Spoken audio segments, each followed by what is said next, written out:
Cerita dimulai dengan melihat seorang pemuda baik hati, konyol dan miskin bernama Satu.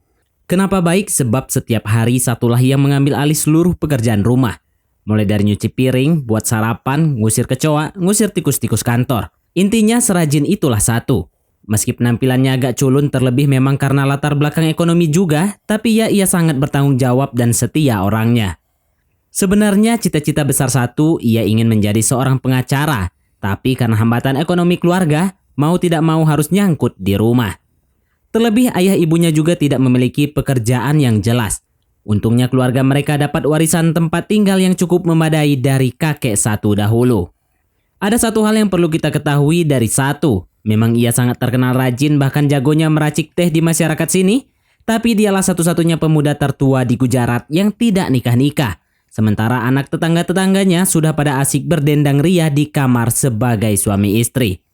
Bahkan hari ini dari lorong sebelah ada yang lagi nikah. Junior Satu pula. Gerahlah si Satu, ia minta bantuan kepada bapaknya, tolong carikan saya perempuan juga katanya. Karena jagungnya di bawah sudah karatan. Apalagi adiknya yang bernama Sejal itu digadang-gadang sudah ada yang mau melamarnya. Masa Satu dilangkahi adiknya juga. Jelas akan membuatnya merasa dianggap oleh orang lain sebagai laki-laki yang tak ada harganya.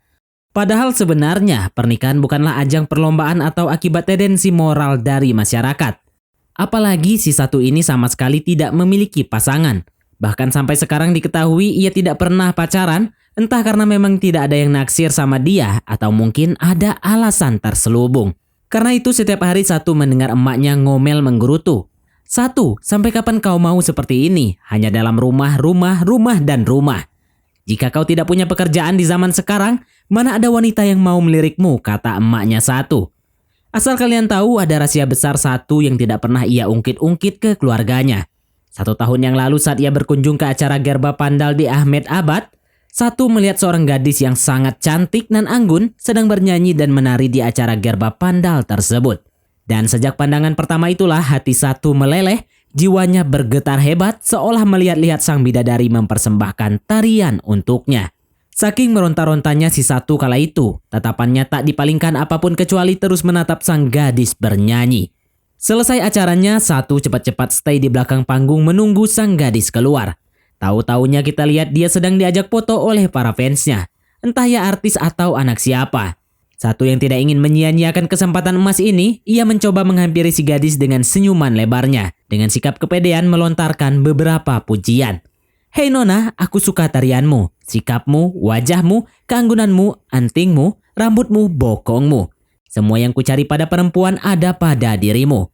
Tapi apa respon sang gadis? Ia hanya memberi satu lirikan lalu masuk ke mobil jemputannya.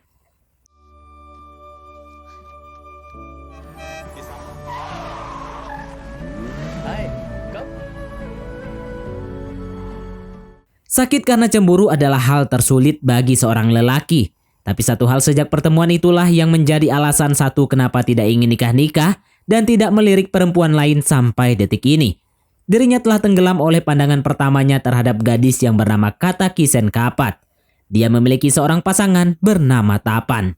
Bodohnya Satu sampai sekarang kenapa ia sampai rela menunggu suatu hal yang tak akan mungkin ia dekap kepunyaan orang lain pula. Kini acara Gerba Pandal kembali akan digelar. Bahagia sekali Satu karena ia bisa melihat Kata lagi menari di sana. Dan karena Satu itu seperti sahabat dengan bapaknya. Ia pun datang berdua di acara Gerba Pandal tersebut sekalian Satu ingin memperlihatkan wanita pujaannya selama ini ke si bapak tersebut. Namun tahu-taunya tahun ini Kata tidak tampil. Menurut kabar yang beredar, Kata sedang tidak enak badan. Untuk memastikan apa yang terjadi dengan wanita pujaannya, Satu malah meninggalkan bapaknya di gedung lalu bergegas menuju rumah Kata menaiki motor kesayangannya. Setibanya di gerbang rumah Kata, Satu sempat ditanya security. Bukan cuma ditahan, tapi ia langsung diusir karena baru kali ini Pak Security melihat ada modelan aneh bertamu di kediaman Kata malam-malam begini. Daripada ditapok, Satu langsung pergi. Di sepanjang pagar halaman rumah Kata, Satu hendak bertindak nekat. Ia akan mencoba memanjat pagar raksasa di hadapannya. Intinya malam ini ia harus melihat gadis pujaannya apapun resikonya. Melirik ke dalam ternyata rumah Kata bukan sembarangan rumah, besarnya minta ampun. Kata ialah anak pengusaha terkenal di negeri ini. Tak main-main si Satu, ia benar-benar menaklukkan pagar raksasa istana ini. Diam-diam Satu menyusup hingga akhirnya sampai ke depan pintu kamar rumah Kata. Menengok ke atas, Satu melihat ada seorang perempuan keluar. Tahu-taunya itu si Kata. Sontak Satu langsung melambai-lambai memanggil Kata. "Hei, ini Satu, orang yang menegurmu di belakang panggung kala itu." Tapi Kata malah bersikap aneh di atas sana, entah ada apa dengannya. Karena Satu tak digubris sama sekali, ia mencoba mengambil tangga di pohon mangga lalu memanjat ke atas. Setibanya Satu di atas sana, rasa bahagianya bisa melihat kembali Kata ada di hadapannya. Seketika menjelma jadi kepanikan. Lihat baik-baik apa yang terjadi dengan Kata. Dia ternyata hendak menghentikan udaranya entah gara-gara apa.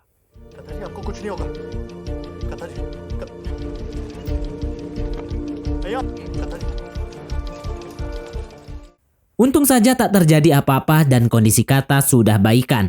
Ketika Satu masuk melihatnya, sayang sekali ia malah kena semprot. Kata berkata, "Siapa kau sok jadi pahlawan menyelamatkan hidupku?" Secara jelas Satu memperkenalkan diri. "Coba ingat-ingat lagi, kita pernah bertemu 1 tahun yang lalu di gerbang pandal belakang panggung." Barulah Kata mulai mengingatnya. Tak lama orang tua Kata juga sudah datang serta adiknya yang bernama Kinjal. Satu langsung keluar saja karena merasa tidak enak. Ayah Kata yang bernama Hari sempat mengejar Satu, berterima kasih telah menyelamatkan putrinya. Sepulangnya Satu di rumah, ia langsung menceritakan semua tentang hari ini ke bapaknya. Tak lama Satu melihat ada pesan masuk ke handphonenya. Tahu-taunya itu pesan dari Kata yang bertuliskan terima kasih telah menyelamatkan hidupku. Bahagia sekali Satu. Bisa-bisanya ia dicat langsung, padahal di rumah sakit Kata ngomel menggerutu. Nah, meski si bapak bahagia melihat anaknya seperti ini, tapi pada kenyataannya pula Satu ini layaknya seperti mau memanjat hujan. Kata bukan orang biasa sedangkan ia hanya apa adanya. Sambil membawa sekuntum bunga, Satu datang ke rumah Kata untuk melihat kondisinya. Jelas Satu disambut baik oleh ibunya Kata dan langsung disuruh naik ke kamar ke atas saja. Naiklah Satu. Penuh adab ia mengetuk pintu terlebih dahulu meski sudah terbuka lebar. तो मेरी तरफ से भी thank you.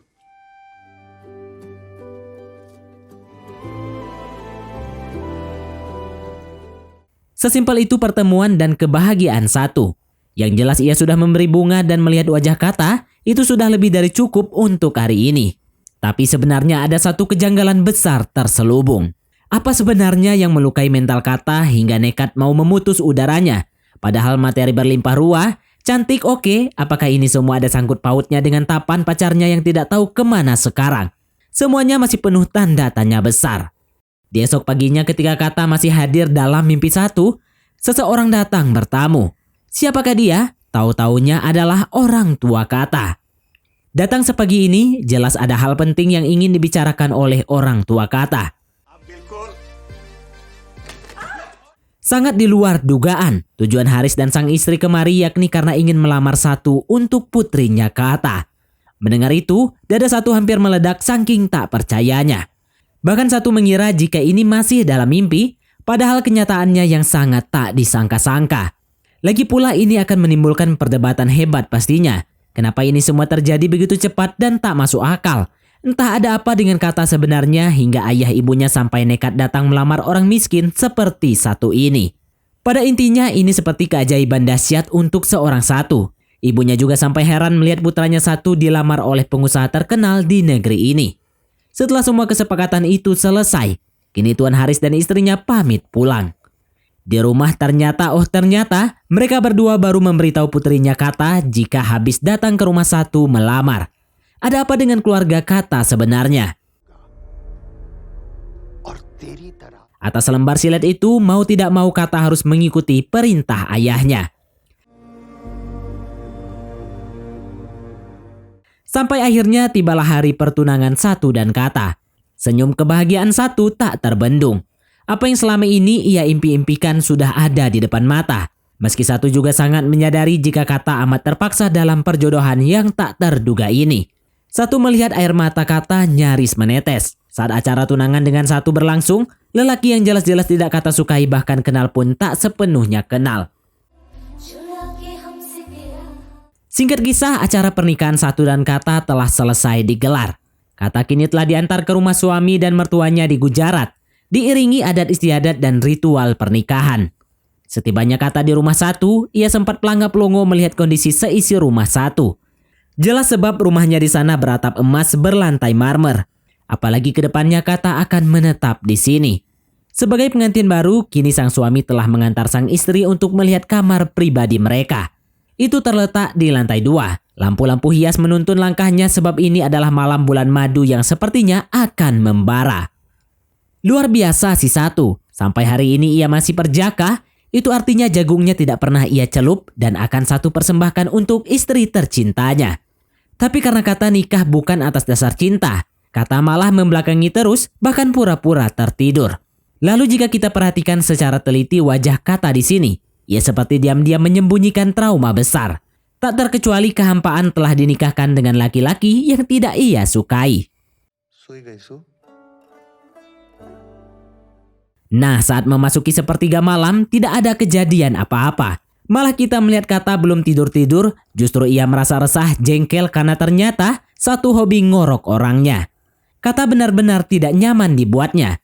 Mengasingkan dirilah si Satu, memilih tidur di lantai bawah hingga bulan madu terkesan cukup menyedihkan.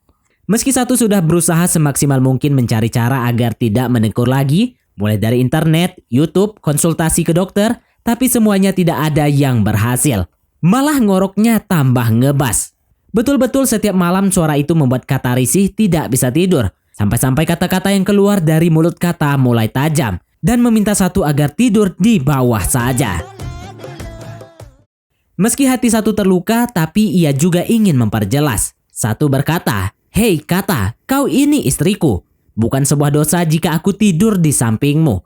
Apa hanya mungkin karena kau jadikan mendengkurku itu sebagai alasan supaya kita tidak melakukan hubungan biologis menanam jagung?" Seorang suami dan istri itu bukan hanya membutuhkan kepuasan mental, tapi yang tegang di bawah juga butuh dilegakan. Kata Satu, "Hei istriku, sekali lagi. Kenapa engkau seakan membenci melakukan itu denganku?" Mendengar itu, Kata pun berkata jika aku ini asekul. Asekul artinya orang yang tidak memiliki keinginan untuk melakukan itu, dalam kurung cerat-ceret-cerot. Satu kembali bertanya, "Bagaimana kalau dengan Tapan? Apakah kau tidak pernah melakukannya?" Sejenak Kata terdiam seperti menyembunyikan rahasia besar. Lalu Kata berkata, "Iya, aku tidak pernah melakukannya, makanya Tapan meninggalkanku." Perlahan-lahan semuanya sudah mulai terungkap. Jika mantan kekasih Kata, si Tapan pasti sudah jadi racun untuk keluarga Kata. Pedih sekali perasaan Satu di sini. Dia tidak tahu harus bagaimana lagi dan rahasia apa yang terjadi pada Kata sebenarnya. Belum lagi Satu baru mengetahui jika istrinya Kata ternyata tak memiliki gairah. 1 bulan telah berlalu. Satu menyadari jika pernikahan adalah penyatuan dua jiwa. Hari ini ia mulai mencoba memaklumi. Satu memberi Kata bunga sebagai perayaan 1 bulan pernikahan mereka. Saat ini sikap Kata ke Satu juga sudah kelihatan lunak. Sudah ada senyum-senyum keikhlasan terpancar darinya. Mungkin Kata mulai menyadari ketulusan serta betapa besarnya hati Satu terhadap dirinya. Bahkan Kata juga sudah mau diajak keluar makan berdua. Lalu di sini ada yang aneh dengan Satu. Tidak ada angin, tidak ada hujan. Tiba-tiba Satu meneteskan air mata. Jelas Kata di sini panik, lalu bertanya apa yang telah terjadi sebenarnya. Tahu-taunya itu air mata bahagia Satu bisa makan berdua seperti ini dengan Kata. Momen ini adalah mimpi besarnya dari dulu yang pada akhirnya kesampaian juga. Setelahnya mereka lanjut tamasya ke tepian. Dan di sini Kata sudah mulai genit-genit ke Satu. Bahkan ia sudah mengupload foto Satu di IG-nya. Di rumah Kata sudah mulai memposisikan dirinya sebagai seorang istri. Sedikit-sedikit mulai memberi Satu tatapan-tatapan mempesona. Perhatian-perhatian kecilnya juga sudah mulai kelihatan. Bahkan Kata mulai membantu mertuanya mengerjakan pekerjaan dapur. Di malam harinya pada akhirnya sudah mulai ada ajakan berperang di ranjang. Bergetar seluruh bulu Satu. Malam ini ia sudah dapat izin tidur di atas ranjang dengan istrinya. Inilah penantian panjang yang paling ditunggu-tunggu Satu. Awalnya sih masih sama-sama canggung pastinya. Tapi pada saat Kata berkata jika apa yang kukatakan tentang aseksul kala itu adalah bohong. Itu hanya akal-akalan semata karena rasa traumanya. Apalagi dahulu bahkan sebesar butiran debu saja rasa cintaku terhadapmu tidak ada. Tapi kalau boleh jujur belakangan ini benih-benih kasih itu mulai tumbuh. Di ujung rasa bahagianya, Satu langsung lompat beraksi.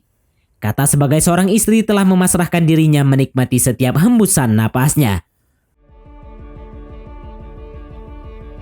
Please, no.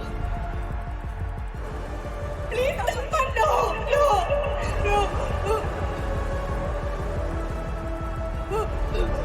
Please, Tapan, no. Tetapi ketika tabrak-tabrak masuknya sudah mau dimulai, hal tak diinginkan tiba-tiba terjadi. Dan ternyata terjawablah semuanya. Ternyata dulu Kata telah diperkaos oleh Tapan, pacarnya sendiri. Dari sejak kejadian itulah trauma besar Kata muncul dalam melakukan tabrak-tabrak masuk. Bahkan terhadap suaminya sendiri si satu. Belum lagi si Tapan tidak bertanggung jawab meninggalkan Kata begitu saja. Terpaksa kala itu Kata berusaha mengabor bayi itunya sendiri. Dan dari situ jugalah yang membuat Kata sampai nekat mau memutus udaranya. Satu yang telah mengetahui rahasia besar istrinya, kini hanya bisa diremuk rasa sakit dari atas ayunan. Tiba di esok paginya begitu tegarnya Satu naik ke atas melihat kondisi Kata yang masih mengurung diri dalam tangisnya. Satu yang mulai merasa tidak tenang, pikirannya mulai rancu karena kenyataan pahit ini pun langsung bergegas menemui ayah Kata. Satu datang meminta penjelasan bagaimana cara engkau membesarkan Kata hingga ia bisa mengalami hal seperti itu. Tuan Haris pun bicara yang sebenar-benarnya serta mengakui kesalahannya sebagai orang tua. Mereka tidak pernah membatasi putrinya Kata untuk apapun dalam hidupnya. Hingga terjadilah hal-hal yang memalukan seperti itu. Yang lebih mengejutkannya lagi ternyata Tuan Haris ini mengetahui aib anaknya Kata dengan si Tapan. Itulah mengapa kala itu mereka berdua datang ke rumah Satu melamar pagi-pagi agar supaya Satu dapat dijadikan penutup aib keluarga. Dalam hal ini maka tak heran jika orang kaya melamar orang miskin. Mendengar itu Satu hampir saja menempeleng kepala mertuanya. Tapi akhirnya Satu menarik tangannya lalu ditenangkan oleh ibu Kata. Tidak sampai di sini amarah Satu, ia langsung menyisir mencari si Tapan mantan pacar Kata. Tahu-taunya Satu benar-benar menemukan Tapan yang hendak masuk kantor. Satu mengejar mobilnya lalu menghajar Tapan habis-habisan di dalam.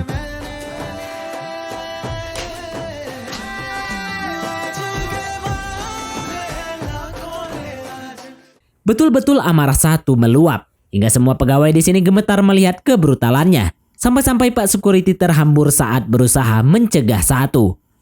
Di sisi lain, Kata di sana juga sudah menceritakan kebenaran dirinya terhadap keluarga Satu. Bagaimanapun keluarga Satu pasti kaget mendengar itu semua dari Kata. Tapi mau bagaimana, mereka juga harus berusaha untuk tidak terlalu mempermasalahkan itu.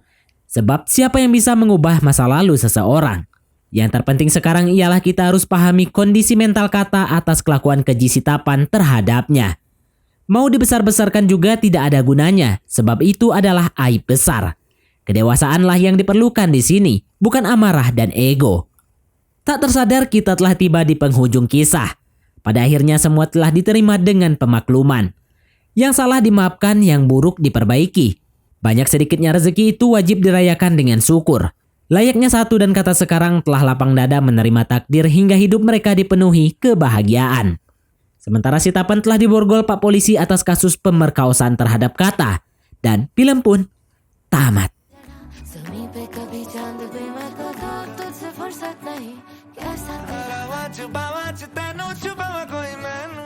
Mungkin pelajaran yang bisa kita ambil dari film ini adalah didiklah anak dengan sebaik mungkin agar masa depannya tidak menyedihkan seperti Kata.